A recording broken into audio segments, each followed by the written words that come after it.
Ladies and gentlemen, boys and girls, I'm the Gnarly Gnome. This is the Weekly Pint. I need a drink. It has been a heck of a couple days here. It's been a little chaotic in my house as usual. Right now, there is a giant hole in the ceiling of my office, and there is water dripping from said hole in ceiling. It's fine. I've got it manageable. It's a light drizzle instead of a shower, but it's stressful.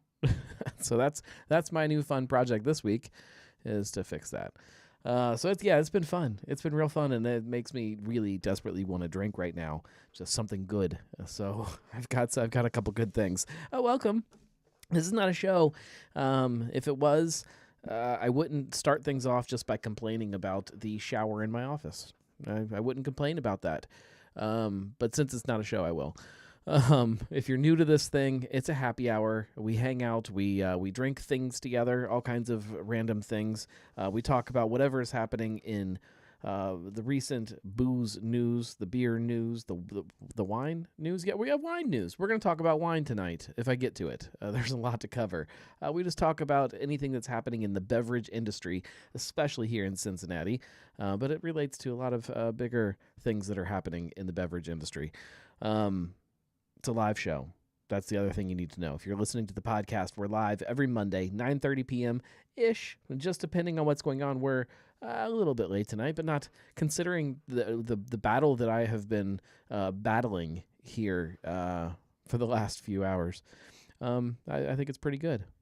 It's painful just to sit there and hack a hole in your finished ceiling. It's painful.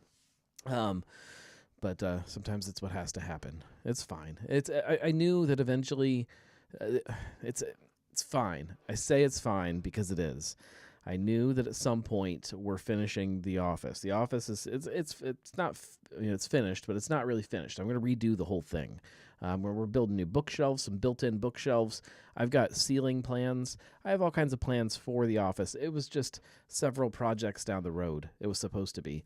I guess this bumps it up a little bit. I guess we're redoing the office sooner than anticipated.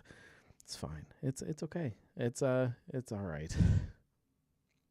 Chris says, anyone else seeing the feed go fuzzy and then sharp and then fuzzy? I'm not, but I'm not really watching the feed. Everything looks good on my end from the feed going out, but I cannot see the same thing you guys are seeing. I'm gonna crack into something here. I have an empty glass. Chris says, I know several architects. I don't need an architect. We're not going that crazy. This is going to be a simple remodel job. Built-in bookcases, new ceiling. I don't want to give it away, but there's going to be a hidden door into the office too. I'm going to build like a bookcase that opens into the office. That's kind of the big thing that I've been looking forward to. Yeah, I need some bookshelves. That's the biggest, I guess, the most important part. I have books just stacked on the floor, all kinds of things. It's a little nuts. Let's see. All right, let's see what everybody's drinking because we are headfirst into Oktoberfest season. And as I mentioned, Oktoberfest season, Chris is having a Erie Brewing Company Oktoberfest, and it is really good. Josh is having a Stiegel Goldbrau. I'll accept that in Oktoberfest season. Julia is having Moody Tongue Orange Blossom Belgian Blonde. That's Belgium is close to Germany. I'll accept that. Eric just finished Sunflower Limeade. I'll accept that too. Mad Tree Ziegler for Joe. Awesome choice. Key Lime Pie Sour Ale from Branch and Bone. Also sounds delicious. Let's see. Matt is having Sonder Fest beer. Good choice. I've had a bunch of Oktoberfest beers already. If you guys, I'm going to, before we get to Oktoberfest, let's drink rum. If you guys are not familiar, I have been headfirst in the summer of booze, the summer of rum. Sorry, I'm reading Julia's comment about booze. Summer of rum. We are calling it rummer or something. We don't know yet because we never came up with a good name. But I'm just drinking all of the rum I can get my hands on, trying to learn more about rum. I've been reading all kinds of books about rum. I've been watching all kinds of videos about rum. I've been drinking lots of rum cocktails, visiting rum bars, listening to rum podcasts. just engaging with any kind of rum content that I can come up with just to figure out rum. I've been wanting to explore it from top to bottom so that I can understand it better. It was supposed to be just through the summer. It's headed into fall, and I don't know that I'm done yet. I'm supposed to be done by now, but I don't know that I am. I still have like 3 or 4 more books sitting there that I haven't finished about rum. I'm still going to read those. I still have several kind of styles of rum or sub-styles of rum or branches of rum that aren't on my shelf that I think they need to be. I need to really kind of dive into them before I can consider myself some kind of rum expert. I don't know. I don't know. This is one of those, though. I did get some new rum this week because there were a couple styles that, again, I hadn't really dove into yet. Julia says, I feel like a rum can be a great fall spirit as well. Maybe lean a little into the spiced rums. No, I've decided that spiced rum is by far my least favorite kind of rum. It barely even should be considered rum. This, though, I'm looking forward to. This is a rum from Barbados. Barbados, as you will learn when you listen to an upcoming episode of Drinking with the Gnome, was where rum was born. It's also a very distinct kind of style of rum. And, yeah, I'm looking forward to trying it. This is good for us, the finest Barbados rum, the finest. And if you're going to drink something from Barbados, you might as well choose the finest. It is 92 proof, so 46% alcohol by volume. It's imported because it's from Barbados. That makes sense. Aged 12 years, and that is an actual age statement. The youngest thing in the bottle is 12 years old. And it's from Foursquare Distillery. And, yeah, I'm going to dive into it here. Let's see. Chris says, I had a jungle bird at Erie tonight. Did have her make it with Aperol rather than Campari, though. If it's made with Aperol, is it still a jungle bird? I don't know. All right. This bottle. So this bottle, I've seen it on the shelf a few times at the liquor store, and I've passed over it. Synthetic cork. I agree with this now after my Dr. Bird cork incident last week. I've seen this on the shelf, and I keep passing it up because I anticipated that the rum was going to be a gimmick. So the bottle is modeled after like an old canvas rum tote thing that they used to drink out of, and that's dumb. And it makes me think that your rum is going to be gimmicky. But then after reading online, everything I read says no, this is actually a really good rum. So I went ahead and bought it. I paid $50 for this bottle of rum. That's a lot of money for a bottle of rum. All right. R.L. Seal's finest Barbados rum. Okay. It is amber colored. Oh, yeah. Oh, there's a lot going on here.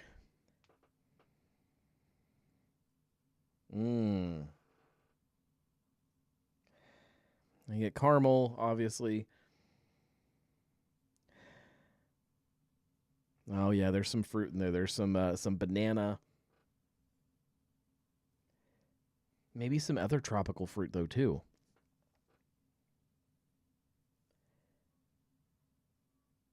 Maybe a little bit of a kind of a spicy, kind of like a baking spice kind of thing. Oh, but the bananas, it's almost like a bag of, like, you never get those little dried banana chips. That's what it smells like opening up a bag of dried banana chips. Yeah, that smells great. All right, Prost to unintentional office showers.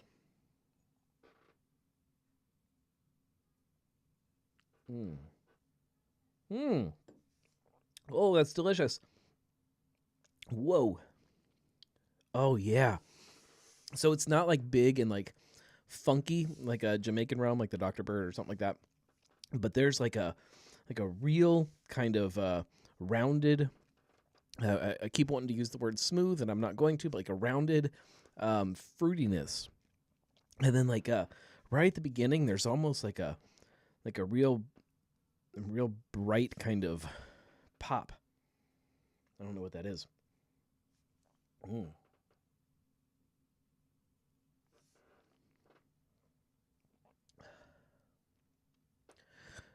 Yeah, I mean, I don't want to say sweetness either, but yeah, it's like a sweetness that comes right at the beginning, and then gets washed away by like a big fruity, earthy banana. Oh man, that's wonderful. Okay, this this might have dethroned the Dr. Bird as my favorite rum that I've got. That's wonderful. That's worth the price. I'm of the belief that one of the things that makes rum so fantastic is that it is so cheap. It's produced from what, for no other way to put it, is a byproduct. The molasses that came from sugar was not being used for anything else. Now it's got some uses now, but not many. And this just takes that byproduct and turns it into something absolutely wonderful. And so it was always a little bit cheaper than other spirits because of that. Oh man, yeah. I'm gonna put the call out right now. If you see this, if you are at all a rum fan, I guess that should come first. If you're at all a rum fan and you see this bottle sitting on the shelf of your favorite, or even not so favorite, whatever, your local liquor store, pick that up because that's delicious. Wow, it's not that it's vastly different from the smell to the way it tastes, but the taste is so surprising after the smell. Like it brings a whole bunch of other stuff to the party that it catches me off guard. I like being surprised by my drinks in a good way. I don't like bad surprises. I've had those too. Those aren't fun. Mm.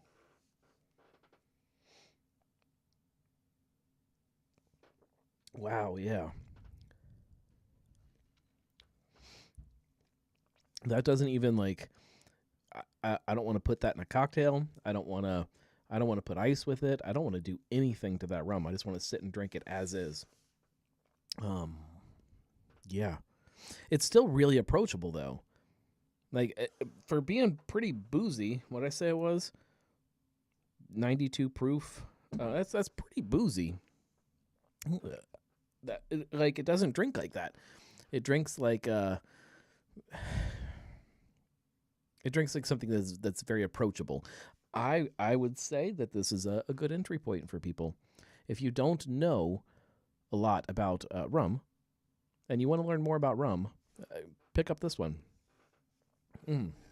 In the upcoming episode of Drinking with the Gnome, which won't be out, I think I've made a decision. I think so. Next Monday there will be an episode of Cincy Brewcast, and then the following Monday. What is the date on that? That is the.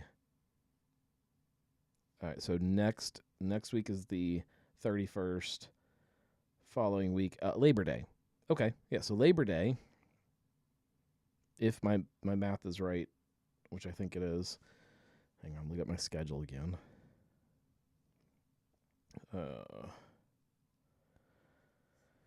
If I can spell. There it is. Yes.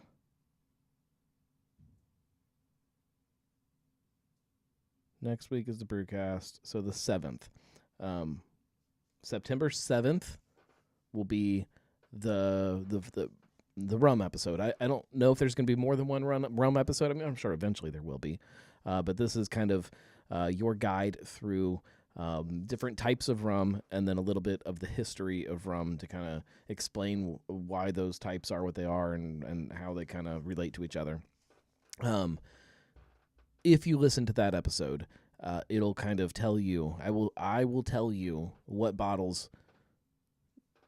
I will guide you towards what bottles you should probably have on your bar if you want to have a very well stocked rum bar at home. And it's not that many bottles. But with that being said, This might be one of them. Like this specific rum, not any kind, just this specific rum. It's that good. I'm glad I picked this one tonight. Oh, it keeps going too. Now I'm getting like a grassy, like dry leaves a little bit. Oh, that's good. I love this. This is great. Mm. That almost makes me forget about the chaos that is happening in the room next to me. That's wonderful. That's way better than any of those spiced rums or any other garbage you guys made me drink. That's delicious. You know what else is delicious? Oktoberfest season. I'm going to drink an Oktoberfest beer. So if you have been listening, I'm doing Oktoberfest Quest a little bit different this year. So you're going to have to bear with me. This is not a head-to-head competition between two Oktoberfest beers. This first round is me, and I am running all of these beers through a spreadsheet where I give them all a score. And from that score, the top 36, 32, top 32, top 32 will go on to compete against each other in these head-to-head competitions. The top 32 will face off. It's not going to be blind. And then the top 16, I'm still undecided if I'm going to do that round blind or not. Top 8 will definitely be blind. Top 4 will definitely be blind. It makes it a little more simple because sometimes there's a lot of Oktoberfest beers, and it becomes very difficult to get the math to work out to make it a nice even number for a happy little bracket. That's the simplest reason why, is that I want a happy bracket. For instance, one that I thought was going to be in the bracket, I am thinking will not be, and that is one of the topics that we'll talk about tonight, but we'll get there. Okay, this is Franz from Rheingeist. I'm not going to, for the sake of the surprise of the competition, I'm not going to tell you how I score this as I do, but I am going to sit here and score it in front of you guys because I have to score it while I'm drinking it. That's just kind of the way this works. If you've watched me drink Oktoberfest beer at all, you kind of know what I'm looking for when I'm drinking these. I will tell you some of the things I'm writing down. I'm writing down the brewery, and I'm writing down which beer. We're working through these pretty quick. This does help me get through all of them at least once and give them a good tasting. Oh, it doesn't even fit on my screen that way. All right. One of the things that I rate my Oktoberfest beers on is what they look like. So things like color and clarity, those are obviously things that factor into how I feel about an Oktoberfest beer. So does head retention, just for anybody that is taking notes at home. Sorry, I'm trying to write while I'm talking to you. The spreadsheet has something like 18, I think, different criteria that get a score that then spits out a different a score between 1 and 100.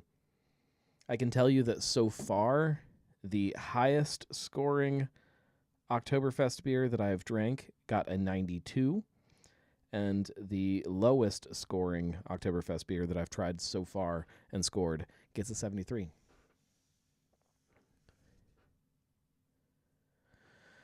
Julia says, has Rheingeist ever made a German beer named Rheingeist Abut? And if not, why? They have not, and I don't know. I cannot answer that for you. This beer did get a bit of a change last season, if you remember, where they actually started lagering the beer using actual lager yeast. It was kind of a faux Oktoberfest before that. And I do think it got a lot better after that.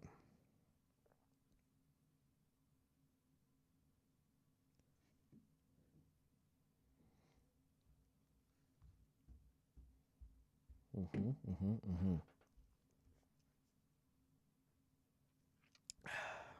Oh, that's a good beer. I love Oktoberfest. I always worry, and this is a really silly thing to worry about.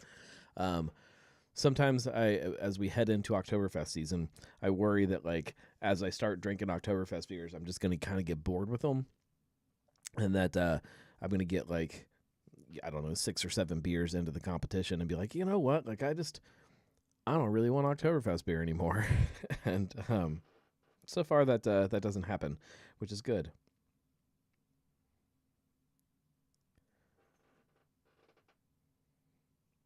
This isn't like this shouldn't be as stressful right now as it actually is because I just need to get the top 32 figured out. It doesn't. I don't have to actually score them super accurately. Hmm. But I can't help it. Hmm, hmm.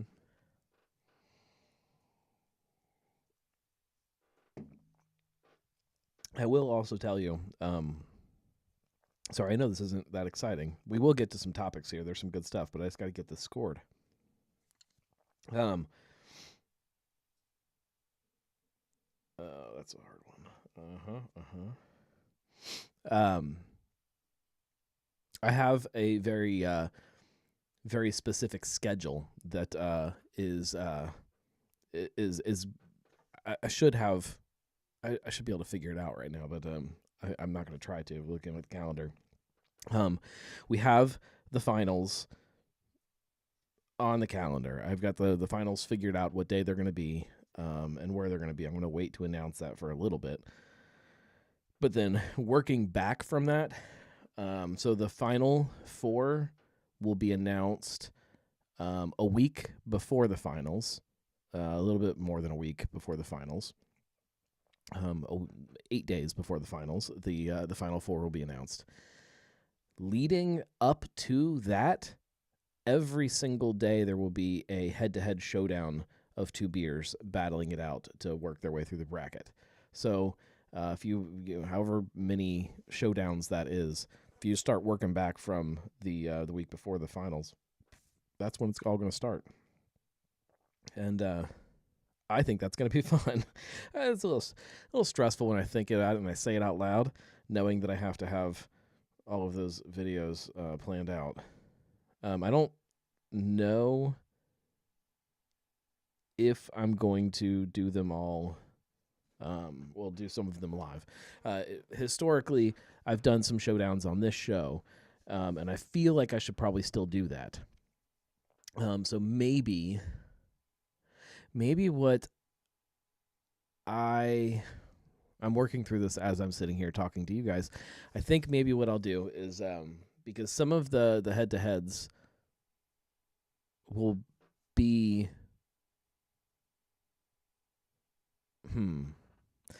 the only way I can think to logically do it is that you guys would get a sneak peek at some of the showdowns, and that I would be recording at the same time that I'm broadcasting live. So you could watch me record a short video. I think they're all going to be short videos, I think I'm going to do short videos of the showdowns, and then maybe like at the end of each bracket round, do kind of a longer video that kind of talks about that round. But the short videos, like I could record that while we're doing this. I think that's easy enough, and then just edit it like the next day and post it however many days later, whenever the math works out for that video. It's going to be a lot of videos in a very short period of time. It's very stressful now that I'm thinking about it. I don't want to think about that. I'm just going to enjoy drinking the Oktoberfest beer now. Shout out to Ryan, guys. That's a good beer. They do have a little description on here. It says lager, toasted malt aromas with notes of fresh baked pretzel and caramel. Brewed in Camden, Cincinnati, Ohio, at Ryan Guys Brewery. These guys know what they're doing. They might be onto something. We're going to talk about them tonight a little bit in a minute.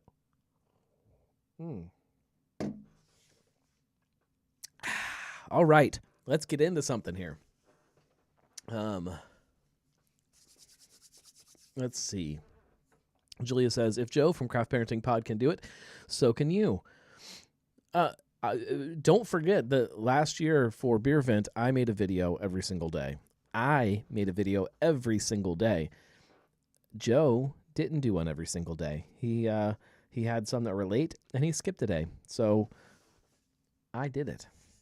All right, let's get into some stories. Marco says, hello, Gnome. Hello, Marco. All right.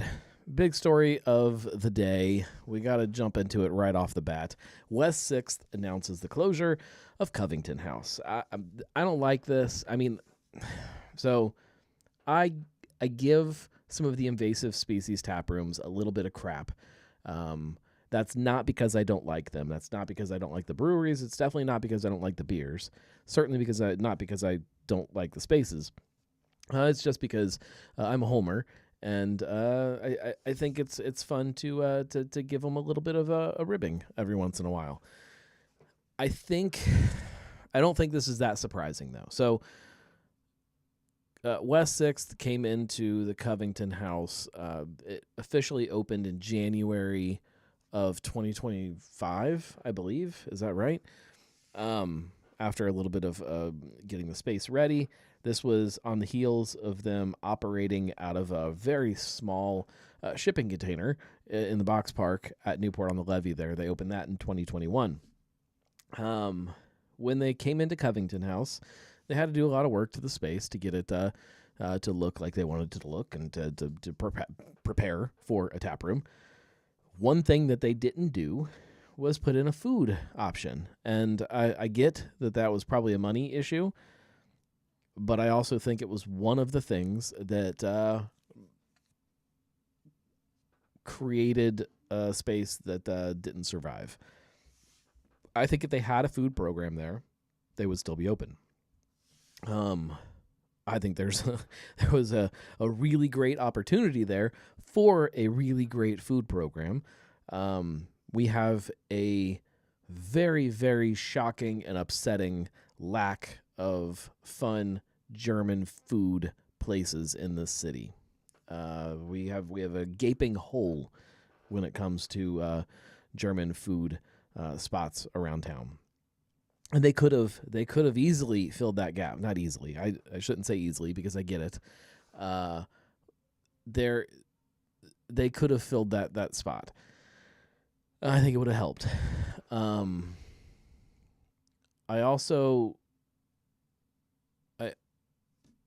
think that they do have a harder road to climb as a invasive species, as an outside brewery coming into Cincinnati, than a brand that is built here. I think that there are people that will choose a local brand over a non-local brand. So it's just a harder road. It's not impossible, but it's a harder road to climb.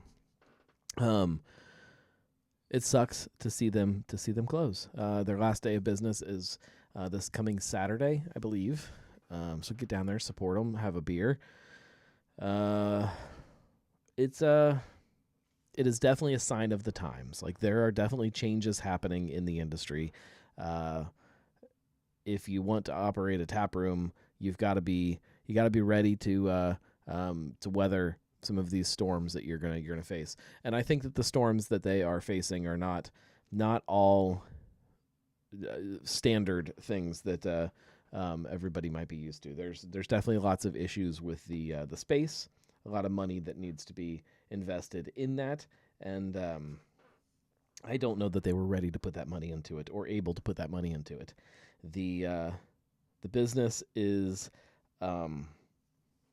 not what it was pre-COVID, which was when kind of the decision was made to come into Cincinnati. Now, the rumors at the time, the rumors at the time that COVID kind of happened was that West 6th was shopping around town for a brew pub, It was going to be a bigger kind of operation than what it ended up looking like, especially considering, right, so we had these rumors about this brew pub, and I'm hearing them. I'm like, West Six is coming to town. They're coming to Northern Kentucky. This is going to be good. Like, I think that they can work here. I think that they've been around us long enough as beer drinkers. They were one of the kind of those OG brands that was around when we were all getting into craft beer. And I think that there's a lot of allegiance to some of those brands, then it can work.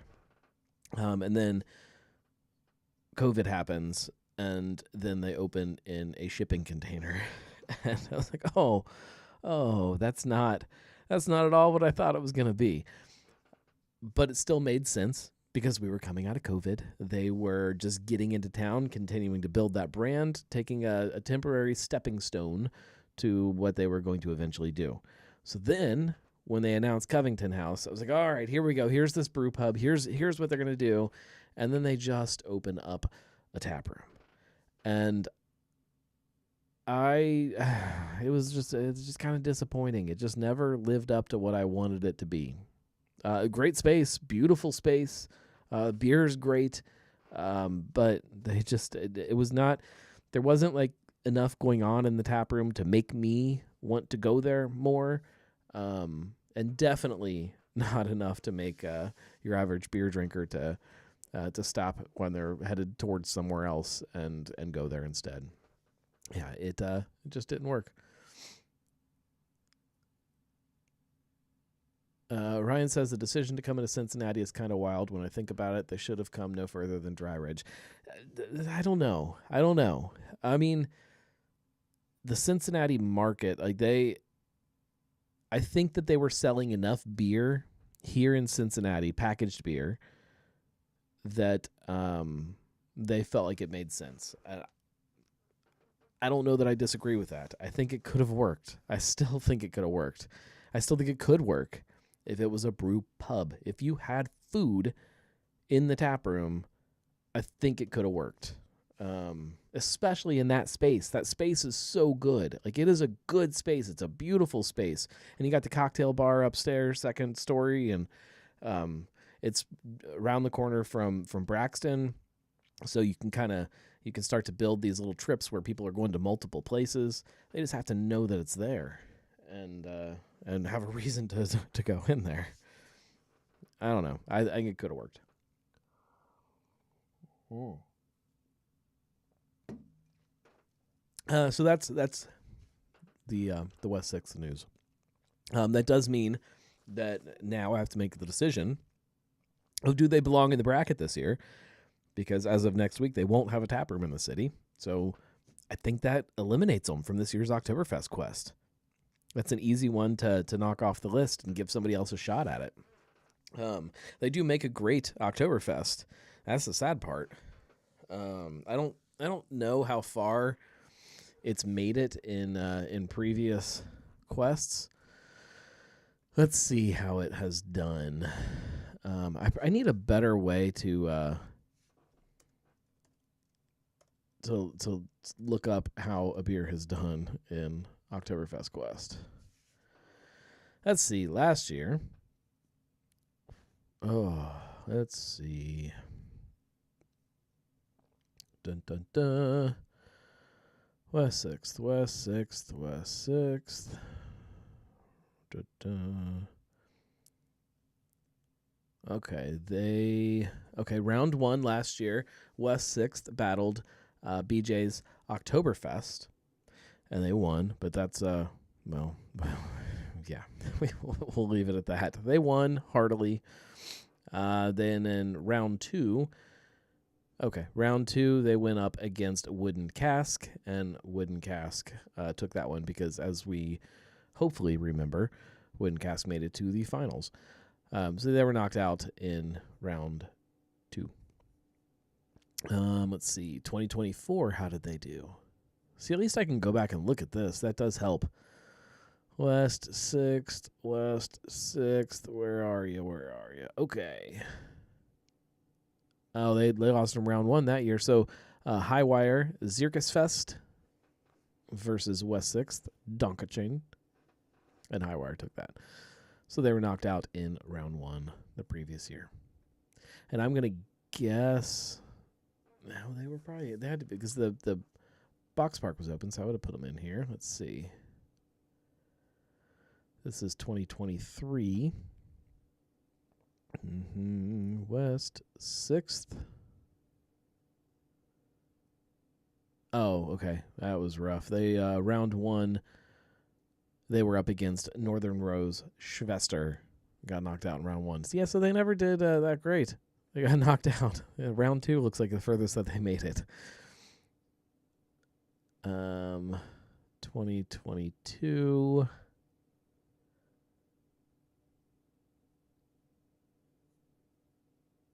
I'm not. They might not have been in this one.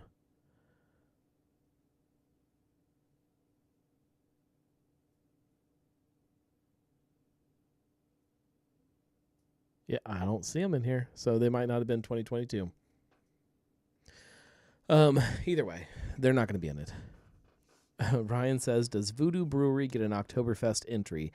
They have the previous couple years. They've never made it very far. They've never made it very far. I don't know that they will this year, because I don't know that there is an Oktoberfest for us to get our hands on. I'm actually not sure if you go to, that's a good question here. If you go to Voodoo in Westchester, what is on tap? There's some chaos going on at Voodoo, if you guys aren't familiar, that at some point I need to write about. And it's bigger than just kind of the struggles that Westchester has seen. It's like company-wide struggles. So,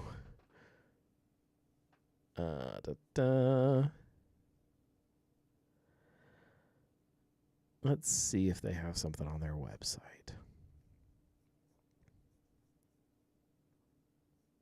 That would require me to be able to find their website. Oh, there we go. Menu. It says it's got a menu. Okay, perfect. Sorry, couldn't find the page. Let's refresh and just see if maybe it's a nope. Never mind. you can't find it at all. Let's see if they've posted anything on Facebook. I say all this because I'm pretty sure that if you go there, you might have like 1 or 2 Voodoo beers, and the rest are going to be guest taps. And I'm gonna go out on a limb and say one of them's not going to be an Oktoberfest this year.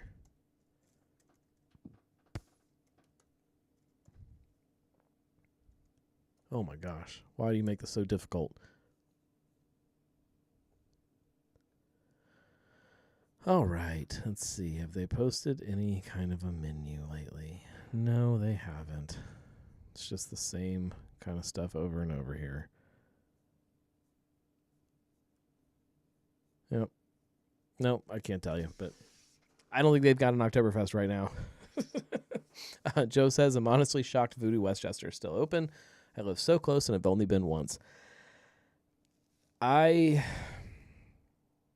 hesitate to say it because it sounds like I'm being a little bit harsh. But yes, I'm a little shocked that they're open.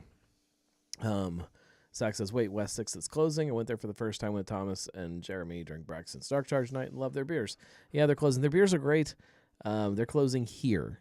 They're closing their location here in Cincinnati. The other locations are still, as far as I know, going to stay open and do just fine. But yeah, the lease was up for renewal, and they decided that the money they needed to put into the tap room to make it viable was not a good business decision. And I think that's not just on some of the repairs that needed to happen, but this food idea, like it needs a food option, and that's an expensive kind of build out. I wish they had teamed up with somebody or come up with some kind of solution. I don't know. I get it. I don't fault them. We make the decision, and it's not a wrong decision. Speaking of food options, let's move on. Let's keep moving because we're already 43 minutes into this, and we're just barely scratching the surface. Food options. Um, Nostalgia and pizza. Let's go. Rheingeist is opening a food option. I think that this is good. It does raise some questions for me, but I think the way they're doing this is perfect. They're adding a place called Pizza Time. This is a very nostalgia-driven pizza joint. They're not saying it, and I probably shouldn't say it, but if you remember when you were a kid and you went to Pizza Hut and you sat at those tables with those lights and those red cups and the checkered tablecloths and the smell of the pizza, uh, that's what they're recreating. They're recreating that feeling that we all know, every single one of you who's old enough to remember, like an old school Pizza Hut. That's what they're trying to recreate, and I think it is going to be great. I think it's going to be great for the tap room. When you walk into the tap room to get that smell. Now, here's where I think they're falling short, and I say falling short very, very lightly because I think that this will be great. It definitely is better than the vending machine that it's replacing. And I love when I read some of the other articles and people are calling the vending machine a restaurant that was at Rheingeist, because that vending machine was not a restaurant. It was a vending machine, and vending machines cannot be restaurants, and I don't care what anybody says. It was not a restaurant. I'm getting distracted here because now I'm mad about people calling a vending machine a restaurant. But listen, it's going to be better than that. It could have been incredible if they took the event space downstairs, the old bar, the old Mexican restaurant, the actual restaurant, and turned that into a pizza place. Ryan says it better have Pac-Man in a jukebox. It won't. That's the thing. That's where they're falling short.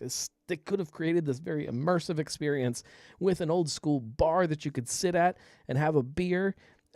They could have done such a good job, and maybe it'll come. Maybe it'll be like long term they'll do that.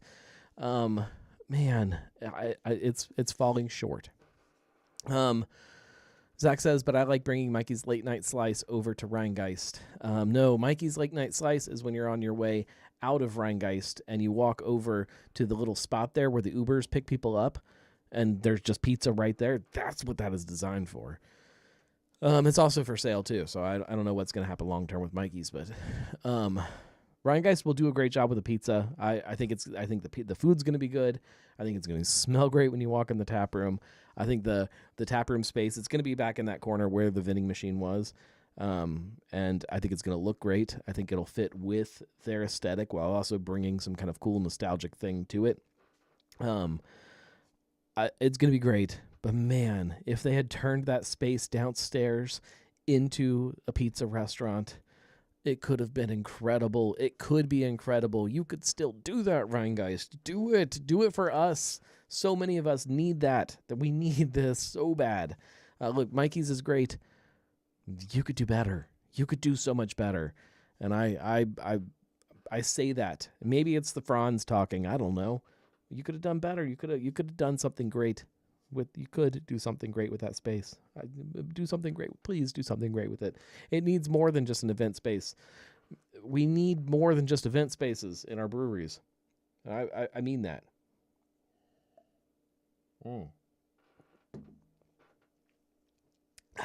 Oh, that's good beer. I think it's gonna be good. The bigger thing that this kind of Ryan says there's still an old school Pizza Hut in Hillsboro. I heard they're around. They're not perfect, and they still don't quite capture that same feeling. More importantly, Pizza Hut is like actively trying to bring that idea back and build old school Pizza Huts. Nostalgia's big right now, which we'll talk about in a second, but and a Ponderosa. And that's it. That's all there is in Hillsboro. Hillsboro, birthplace of Prohibition. This is the next thing that is happening in a line of a couple different decisions, like Fuzzy Bones, like Cincy Splash. Decisions that I don't disagree with. Make that very clear. I think that they are the right moves for the brewery. But one of the things that I used to,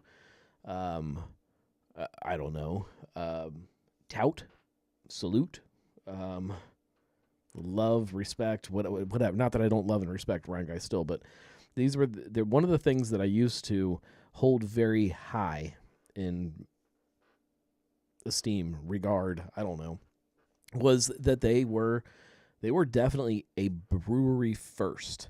There were other things that were happening that were kind of adjacent to that, but it was all centered around they were just a brewery. I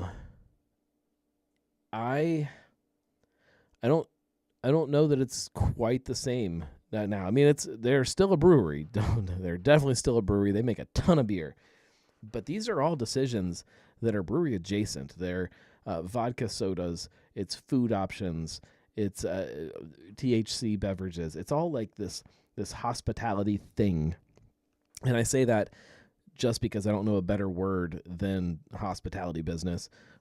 Every brewery's in the hospitality business, and I get that. Hospitality is important, but this idea is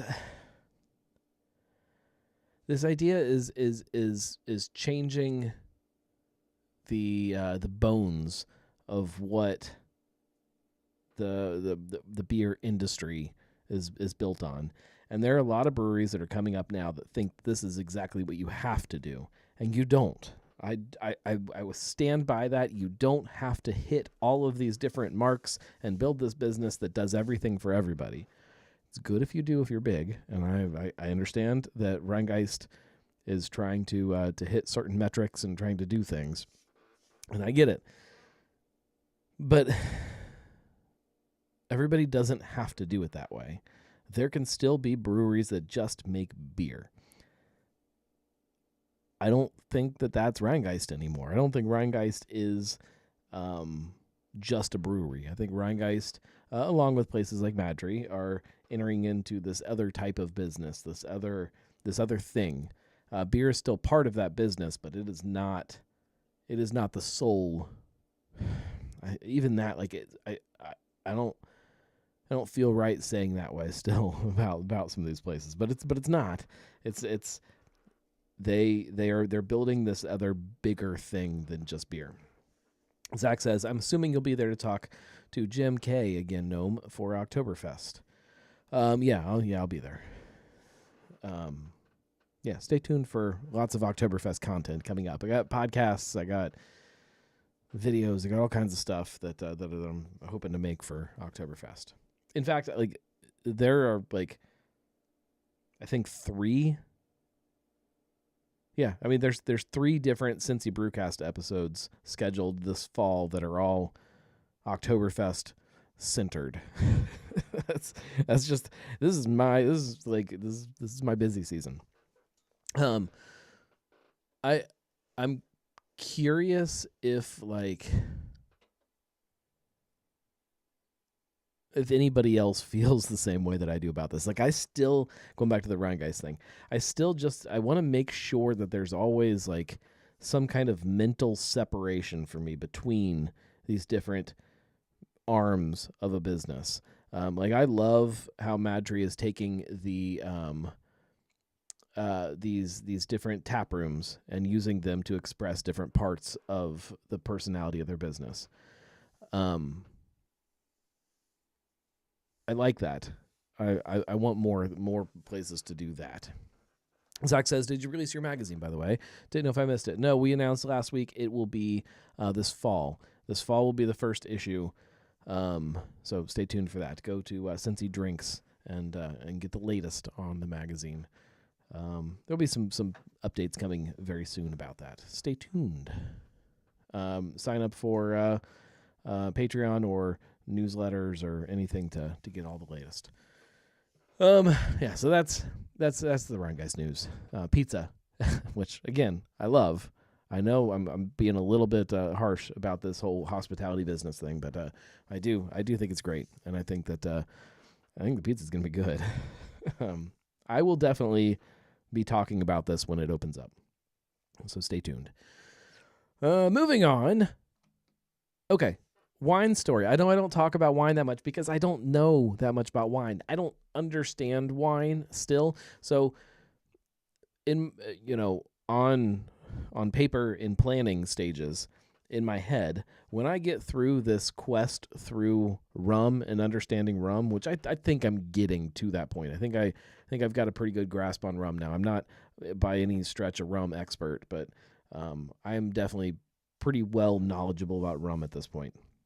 When I get through this, and then we get through Oktoberfest, I think starting this winter, I'm going to start with wine, which is so strange to say because I've never been a big wine drinker, which is probably why I need to be a better wine drinker, is so that I can understand more about it. And this is a wine story, I guess, is where I'm going with all of this. Lush Life.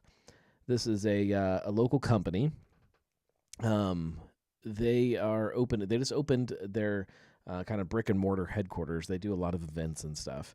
And this brick and mortar space also has a wine bar in it, but it's not a wine bar like you are used to seeing. This is a space that you have to call and reserve. And you can have small groups and stuff, but you can have these groups of up to 24 people come in and you reserve your space. And instead of just sitting at a bar and ordering a glass of wine or a bottle of wine or something, you order these tasting experiences. You order a little tasting menu, and it comes with 4 or 5 different wines, and somebody guides you through the wines and explains them and talks about them and teaches you about them. And it becomes a whole evening. It's not it's not just a bar where you sit and you have a drink. It's an actual experience, which, again, going back to all of these stories that we're talking about, it's all kind of leaning back into the same thing of just people wanting more out of where they go and drink. They're looking for something else, and sometimes that's food, and sometimes it's THC, and sometimes it's cocktails, and sometimes it's a guided wine tasting, and they're looking for something else. And these are places that are meeting that need for people, and this is the way the industry is going. And as much as it feels strange to me, I'm realizing more and more that it's also the stuff that I like. I find myself when I go out, finding these places that give me some kind of an experience, and I find myself leaning towards it and enjoying it, and then looking for it again next time, and looking for more places that give me something more than just a drink. And I don't know if people like me that are looking for that are why it's happening, or if it's happening so then I'm looking for it. If that makes any sense. We had a news story, I don't know, a month ago, I can't remember, about Kroger and how they're adding these wine bars and these curated wine experiences and sommeliers and all this stuff coming into their stores. And I think it's kind of this same idea. People don't understand wine. People aren't drinking wine because they don't understand it. They want something more than just walking into a place and picking out a wine blindly and hoping that it's going to taste good and hoping it's going to meet what they want it to meet for them. They're looking for more. And these are places that are figuring out how to give them more. And I think it's smart. I think it's really, really smart. And maybe this is the secret to get young people to drink wine. I don't know. I don't know if we're ever going to crack that code or not. Young people are weird. We know that. It's hard to figure out at any given moment what they want to drink because they don't know what they want to drink at any given moment.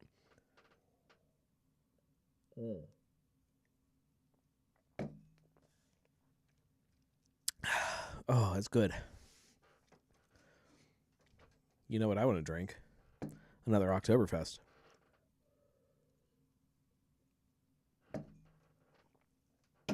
Let's do it. This is one of 2 Oktoberfests from Third Eye this year. They did this last year too. They released both their Fest beer and their Märzen in 6-packs. Of course, I have them both, and of course, I'm going to drink them both. I am sharing a glass with the previous beer. Don't judge me. So the first year that they packaged their Märzen, this beer got eliminated in the first round because it was extremely hazy. That's fixed. Julia says they need to do a mix pack. I think they did. I feel like that first year they had a mix pack. I don't know if they did last year, and I don't know if they do this year, but I feel like they did. Yeah, good looking beer. As I drink my way through this, actually I'll try to do my notes after the show. Going back to talking about young drinkers and trying to understand what young people want to drink, it's hard to pinpoint because, like I said, I don't know that they know exactly what they want to drink, especially at any given moment. That just keeps changing, and they don't know. So how are you as a business supposed to predict that? One thing that did kind of catch me a little bit off guard, I don't know that I'm surprised by it the more I think about it, but when I first heard the news, I was a little surprised. Gen Z evidently really likes cask ale. Yeah. Bet you didn't bet on that. No, I never would have taken that one in any kind of bet, but they are drinking cask beer. This is obviously not here. This is in Great Britain, where there is a little bit more cask ale than there is here.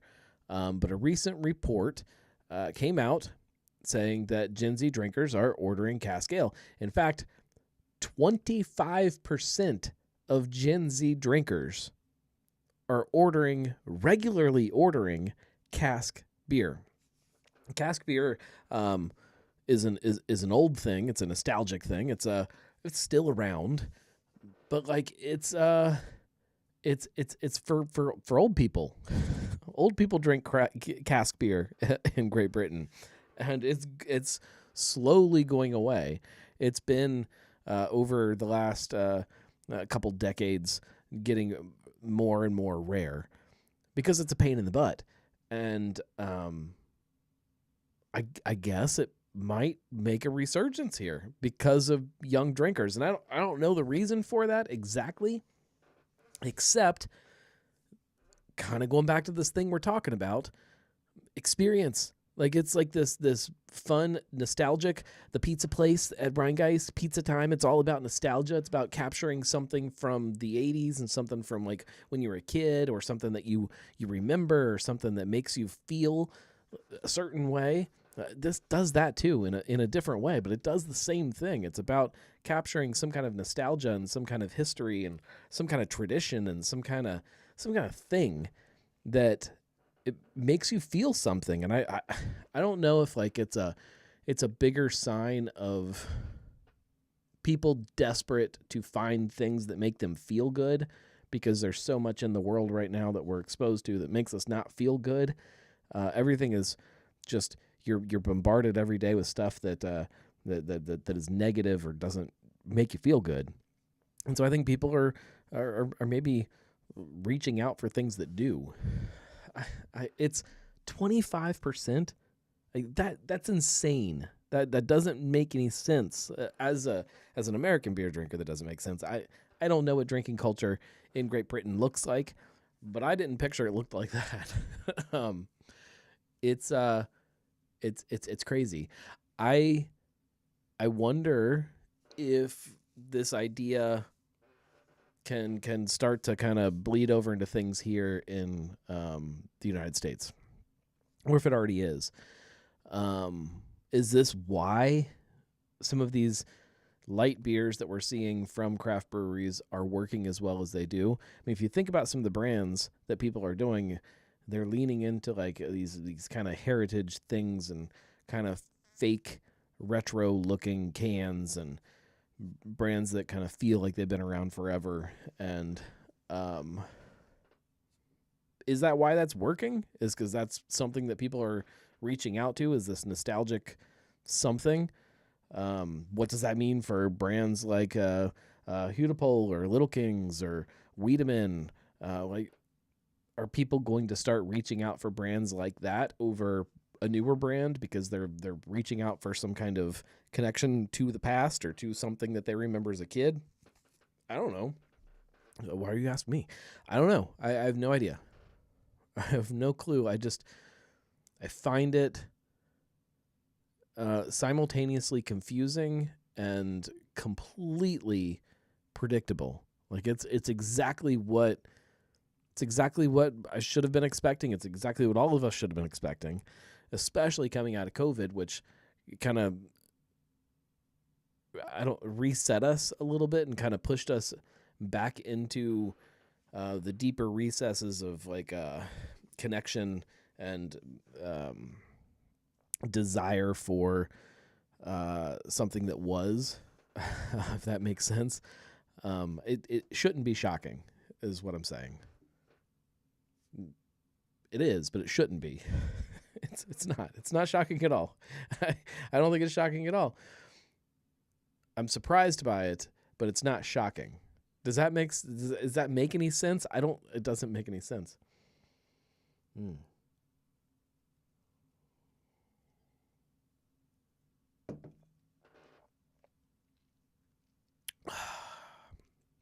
Oh yeah. Oh, it's good beer. So, I don't. This is a good question that we can talk about since it doesn't affect the rating. I don't rate to style. But is this a Märzen? I don't know that it's a Märzen. I don't know that I call this a Märzen. It's a good beer. Julia says it could be as simple as it's not my dad's beer. Yeah, and like it brings up a funny story that happened today, but it is my dad's beer. So like it's hard for me to relate to that idea because I still don't understand that like Gen Z is that much younger than me. I recognize that they are, and I understand that I'm old, but I don't feel like I am. So when you say it's not my dad's beer, that just doesn't compute in my head the way that it probably should. Like I guess that makes sense, but I don't know. I also don't buy that it's that simple either. I don't think that people just don't drink something because their parents drank it. I mean, when we were like early drinkers, we were definitely grabbing the stuff that our parents drank. Like that was definitely something that we consumed when we were young drinkers. It was once you got a little older that you started to kind of turn away from that. These are young people that are just starting to drink. It doesn't. I don't think it makes. I don't know.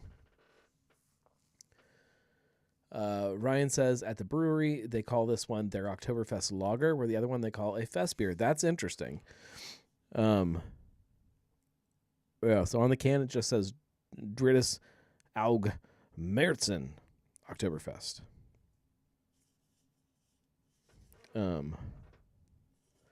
It's good.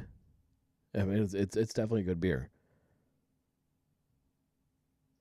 It is funny. So I collect beer cans, especially Oktoberfest beer cans, but lager beer cans specifically. And so when I see a can that reuses the same label as previous releases, it actually kind of brings some joy to me because it means I don't have to throw another can in the collection. They updated them. They put some of the awards that they've won on the back, which means that even though this probably looks from the front exactly like previous years, I have to recollect this can because the back is different. The story that reminded me of about being old. So tonight, like not that long ago, like maybe an hour before the show or something, we were upstairs and my youngest, the boy, he's 6. He got out of the bath tonight and he was, I don't know, eating a snack or something, sitting in the kitchen. And we were talking about something and he just interrupted me. He's like, so when you were younger, was it in black and white? or was there color? Was how he worded it. When you were younger, was there color? And I I stopped what I was doing, and um, my wife was washing dishes or something, and she turned the water off, and she didn't turn around, but I could feel the laughter on her face and the pure joy of him calling me old. like I can remember like as a kid having that feeling. I don't know that I ever asked that question, but I had that thought like, oh yeah, when our parents were little, things were in black and white. I didn't think that like I would ever like be that. Like evidently my kids think I am that old that there was no color in the world, that it was just black and white. I I it it was simultaneously the most disappointing thing, even considering the leak that is happening currently in my office in the other room. It was the most disappointing thing in the day. He thinks my world was in black and white. And I said, "Buddy, I'm not I'm not that old." And and he's like, "Well, I mean, just like in 1854 or something. Like, was there color?" You think I was alive in 1854? And then I told him, I said, "Man, like when I was a kid, like cable TV was around." And I'm going on and on about this, and both my kids are looking at me, and they were like, "What's cable TV?" And I'm like, "Oh my God, I am old. I am old. Like I have like these things that I think are normal that are old." My kids don't know what cable TV is. Not only do they not know what cable TV is, they think my world was in black and white. Like I I don't know. Chris says I had black and white TV. Um, I mean, this doesn't help my argument, but yeah, my first TV was black and white. Like the first TV I remember us having was a color TV. Like I remember the TV like in the basement of our house was color. We didn't have a TV upstairs in our living room. Now that I'm thinking about it, we had like a bi-level house, and like I remember our living room upstairs. I don't think there was a TV up there. I think the only TV, you had to go down in the basement to the family room where there was the TV. Huh. We did not have cable then. It wasn't until much later that we got cable, and it was one of those really cool like boxes with that cord on it, and you had to push those big buttons. It was great. But yeah, the first TV that I had that was my own TV that went in my bedroom. Yeah, it was a black and white TV, and man, it was the coolest thing ever. Yeah, Chris says the console TV was color, and mine was black and white. Exactly. Um, yeah, it blows my mind to realize it because it doesn't make sense that I'm that much older than other people around me. I had that realization the job that I work now, my day job, which we don't have to get into details about, but when I started, one of the people that I work, I'm trying to keep this as broad as possible. One of the people that I work with, he has been with the company for a while, and I was kind of looking through his stuff, and he's very proud of the fact of the role that he got and how young he was when he hit that, and like I'm looking at that and like yeah, like I remember that. Like I remember like being early in my career and being really proud about being like the youngest person in the room. And like it hadn't like hit me, and it still doesn't like compute the same way it probably should. But, like I'm not the youngest guy in the room anymore. Like at one point in your career, you're the youngest person in the room. And like that doesn't happen anymore. Like I might feel like I'm the youngest person in the room, but I'm not. And that's kind of nuts. Chris says, I was at the bottle share at Elijah's house. I was clearly the most experienced one there. Ryan says, I think Chris and I are older than you know him, so tread lightly. No, I mean, it's like we all like hit these, like it's not like a point that you hit. It's like moments that you hit where you realize that we're not as young as we used to be. I think that I make the joke a lot that like the people around me get older and I never do, and that's that. Julia says it's not so much that you're that much older, but our generation has been through so many technological transitions in our lifetime that it's insane when you think about it. We've seen the invention and extinction of more tech than any generation in just our teens to adulthood than our grandparents did in their entire lives. Yeah, maybe. I think that probably does play into it a little bit, but like it's not just how much we've been through. It's that we have no. I say we. Maybe other people do. We have no no grasp on the fact that exists. Like I think, like I forget sometimes that there are things that people that I think have the same experiences that I do have no experience with. And like I'm obviously not talking about my kids. My kids, I recognize that they're kids. They're younger than me. But there are people that I'll be in a conversation with that I feel like they're the same age as me, or at least close enough that we have the same experience. And you can say something and they'll look at you like you're insane and they don't understand what you're talking about because it's some kind of technology or experience or thing that they have no memory of, and they don't understand what you're talking about. It's like 9/11 is a good one because it's an experience that all of us, I shouldn't say all of us, that's a good example. There are people probably that will watch the show or listen to the show that don't remember sitting there and watching 9/11 happen live on television and being shown this this event that was happening. I was in school, I was a kid, and like it was this very formative thing. But there are lots of people that were like babies, like don't remember it, and that's strange to me because it doesn't feel real. It doesn't feel right. Chris says, I hate a Burger Chef. I think Burger Chef is a little bit before me. I know what Burger Chef is. And if you say Burger Chef, I understand it. But I don't think I ever ate there. I might have, but I don't think so. Julia says, I made a joke about the PC game Missed to a coworker.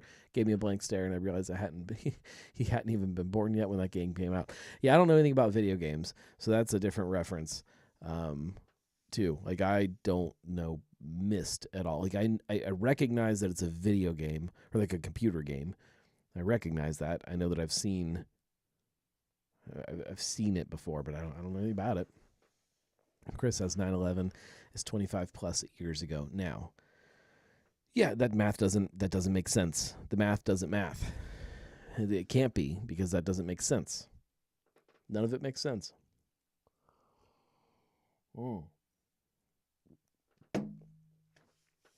Oh, Gen Z is drinking cask ale. That's something that I can get behind. That does make sense. Who wouldn't want to drink cask ale? There's other little stuff there's some other big stories, but we'll hang on to them for later. Some local restaurants and bars that are moving around. There is a new THC regulation that has been proposed that we could talk about, but maybe we should go a couple weeks without talking about THC. I think that'd be fun. RTDs have hit a new milestone, $3.8 billion worth of sales. That's a lot. That's a lot of growth.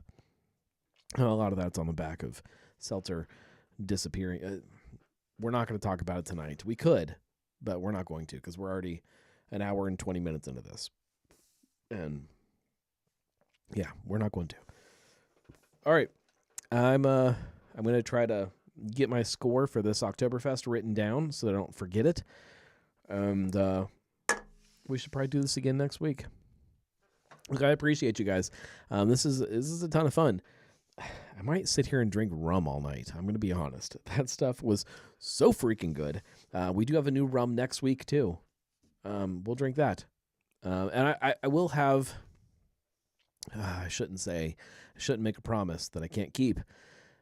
I'm going to try really hard, I'll word it that way, to have a post up on the blog within the next week that starts to outline Oktoberfest Quest and when things are going to happen, because dates are pretty easy at this point. I can start to do that, and I can start kind of building out a place for all of this information to come together.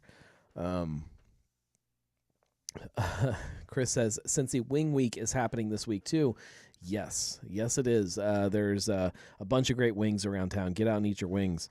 You guys know that is like my favorite food when I'm drinking is wings. I didn't do a best wings in any Cincinnati brewery this year. I think I'm going to go every other year with it. But I think it's the same this year. I haven't looked at the spreadsheet and scored it all out and sorted it and everything. I'm pretty sure that Alexandria still wins. I've had those wings a bunch of times lately, and they are so freaking good. They're so good. They're a little more expensive. I think they're a little more expensive in Westchester than they are in Alexandria. And they definitely have gone up in price a little bit, which was that was definitely a big factor on why they won last year. Even with like the price going up, and I did change my my scoring. I completely redid the spreadsheet this last year, and even with that, I still think they probably score the highest. Ryan says they're $1 each on Wednesdays. I don't count specials. That needs to be pointed out. There are places where you can go and get dollar wings 1 day a week, and that doesn't. I take the normal price into my spreadsheet, but price factors a lot lower than it used to. I just want the best wings. I want to find where they are, and there's some good wings around. There's some really good wings around, actually. I shouldn't say where they are on this because I don't actually know. Another one of the high scoring wings is one that I don't think scored that high last year. Next year is going to be fun. Whatever National Wing Day is, when July something, I think. National Wing Day. When is that? Okay, yeah. National Chicken Wing Day is celebrated every year on July 29th. So next year, July 29th, next year, that's when the new champion is crowned. Or the same champion. I don't know. There's a lot of time between now and then to keep eating wings. Every time I eat wings, I keep scoring and keep refreshing the spreadsheet. I don't only eat, but I only score. Well, even that's not true. When I crown a winner, it is only Cincinnati brewery wings. I have not been able to figure out a way to do the best wings in Cincinnati because I can't get around and eat them all. Like, that's the thing. Like, I feel guilty. Guilty is not even the right word. I feel like it's disingenuous. Like, if you're going to say something is the best, you have to try all of them. And so, like, I can say these are the best brewery wings in the city because I can go to every brewery that has wings and try all of their wings. I can't get to every bar and restaurant that serves chicken wings and try them all in a year to score. Can't do it. I haven't figured it out. But if I could, I would. I'm going to try my best. And I do. Like, anytime I eat wings, I score them. Anytime I eat pizza, I score it. Anytime I eat a burger, I score it. Like, I've got all of these spreadsheets with all of these scores for all these different types of food from different places and stuff, just in case one day I'm like, oh my God, this year I went to every place that has hamburgers in the city of Cincinnati. It's never going to happen, but I'm going to try. I'm going to keep trying. Cheers. I appreciate you guys. Thanks for hanging out. We'll be back next week. We'll do this again. We'll talk about whatever news happens between now and then. If you like this, if you like any of the stuff that I do, Go to thegnarlygnome.com/support and become a Nomie. You get all of the latest news, all of the latest happenings, all of the updates. It all comes to you first. Everything comes to you first. Well, that's not true. Sometimes it happens at the same time, but it's supposed to happen first. Sorry. Sometimes there's water spraying from my ceiling, and I just can't make things happen the way that I want to make them happen. I want to, just can't. But I appreciate you anyways. Thank you very much. We'll be back next week. Get out there and drink some Oktoberfest. Or don't. Drink whatever you want. If you want to drink Pilsner, drink Pilsner. I respect that too. Pilsner, you can even have a stout. It's warm outside. But that's the wrong button. It's warm outside, but you can still drink stout if you want to. Or porter. You could have an amber ale. You can always have an amber ale. You could have sour beer. You could have IPA. You could have a non-alcoholic beer. That's fine. You could have fizzy water. You could have...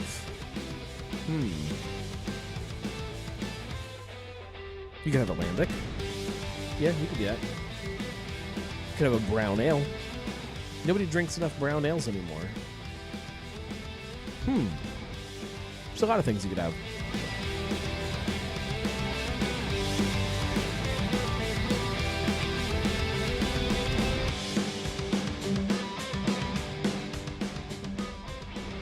You could have a Vienna lager. You could have an amber lager that is really just a Märzen. It's okay. You could have a Saison. You could definitely have a Saison. You could have an oatmeal stout, a wee heavy, a milk stout. You could have a Goose or a Goza, which is different. You could have a German Pilsner, Czech Pilsner. You could have a pale ale. You could have an Imperial IPA. You could have oyster stout. You could have oatmeal stout. You could have...